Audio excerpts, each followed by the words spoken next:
আৰু তেখেতে কৈছে চিন্তা কৰিব নালাগে, আমি যিমানখিনি পাৰোঁ আপোনালোকক এটা সমাধান উলিয়াই দিবলৈ আমি চেষ্টা কৰিম। এইবাৰ গ্ৰেপ্তাৰ হ'ব লীনাদুলা আৰু আভাজ্যোতি ৰাভা।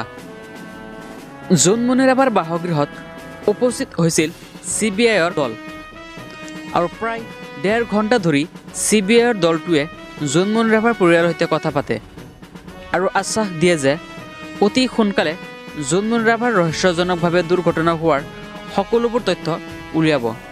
লগতে জোনমণি ৰাভাৰ মাতৃয়ে এজাহাৰত উল্লেখ কৰা সকলোবোৰ দোষীক উচিত শাস্তি প্ৰদান কৰিব। এই কথা উল্লেখ কৰিলে DIG লাভলী কাটাৰিয়া।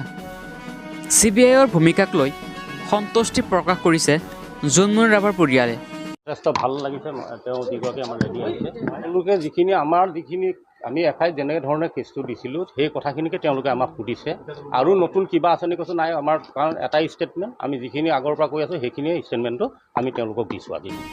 জোনমণি ৰাভাৰ মাতৃৰ প্ৰতিটো কথা লিখি লৈ গ'ল CBIয়ে। SP লীনাদলে লগতে আভাজ্যোতি ৰাভাৰো সকলো কথা CBIক ক'লে জোনমণি ৰাভাৰ মাতৃয়ে। এজাহাৰত উল্লেখ কৰা সকলোবোৰ আৰক্ষী বিষয়াৰ নাম উল্লেখ কৰিলে জোনমণি ৰাভাৰ মাতৃয়ে। জোনমণি ৰাভাৰ মাতৃয়ে উল্লেখ কৰা সকলোবোৰ নাম লিখি লৈ গৈছে CBIয়ে আৰু আশ্বাস দিছে যে অতি সোনকালে সকলোবোৰ দোষীক গ্ৰেপ্তাৰ কৰিব। লগতে জোনমণি পৰিয়ালক সকলো প্ৰকাৰে সহযোগিতাৰ আশ্বাস দিছে CBIয়ে। অতি তীব্ৰ প্ৰকাৰে তদন্ত চলাইছে CBIয়ে।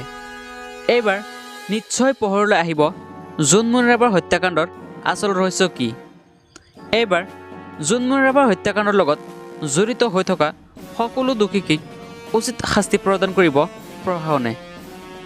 আপোনালোকে কি ভাবে, এইবাৰ জোনমণি ৰাভাৰ হত্যাকাণ্ডৰ লগত জড়িত হৈ থকা সকলোবোৰ দোষীক উচিত শাস্তি প্ৰদান কৰিবনে?